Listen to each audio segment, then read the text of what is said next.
Cookery சேனலை பார்த்து யார் வேணாலும் சமையல் பண்ணலாம். ஆனா சுவையான சமையல் பண்றது எப்படி? நான் இதயம் நல்லெண்ணெயில சமையல் பண்றேன். ஆஹா ஓஹோன்னு பாராட்டுறாங்க.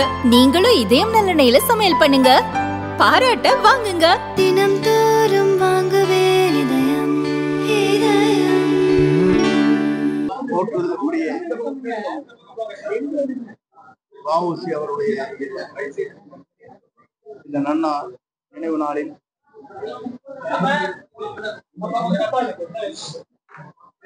உலகத்திலே இருக்கிற இந்தியாவை ஆண்டு கொண்டிருந்த ஆங்கிலேயரை எதிர்த்து சுதேசி கப்பலை முதல் அறிமுகம் செய்து தன் சொத்துக்களை அனைத்தும் விற்று 40,000 பங்குதாரர்களை இணைத்து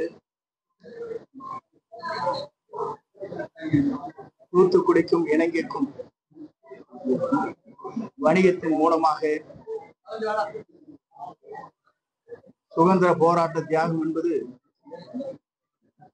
ஒன்று, ஆயுதங்களை ஏந்தி போராடுவது என்பது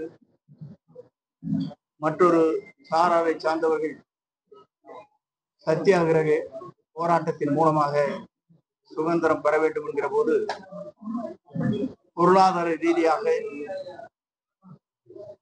நாம் உயர்கிற போதுதான் ஆங்கிலேயரை வெளியேற்ற முடியும் என்ற நோக்கத்தோடு தான் சுதேசி கப்பலை முதலில் ஆங்கிலேயருக்கு எதிராக வணிகத்தை துவங்கி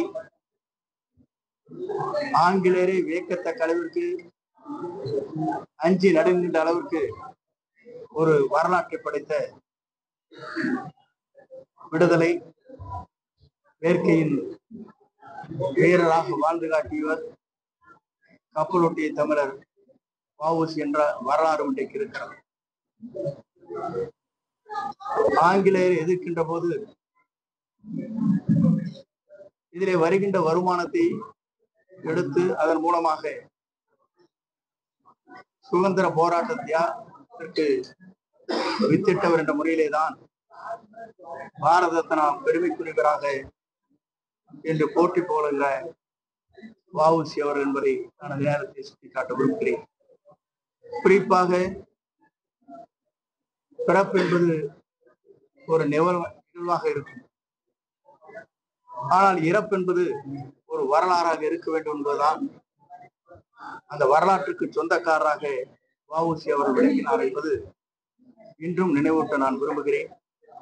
அப்படிப்பட்ட தேசிய தலைவருடைய இந்த நினைவு நாளில் இங்கே வருகிறது அவருக்கு மரியாதை செலுத்துகின்ற நிகழ்வு என்பது என் வாழ்நாளில் கிடைக்காத ஒன்று என்பதை நான் அந்த நேரத்தை கோடிட்டு காட்டி என்னுடைய வணக்கத்தை தெரிவித்துக் கொள்கிறேன்.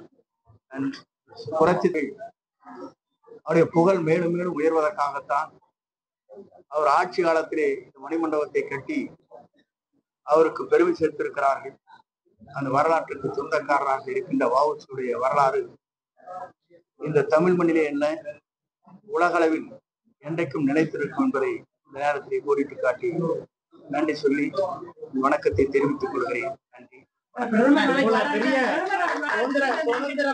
சுதந்திர போராட்டம் போல அதிமுக பெரிய போராட்டத்தை எதிர்கொண்டிருக்காங்க.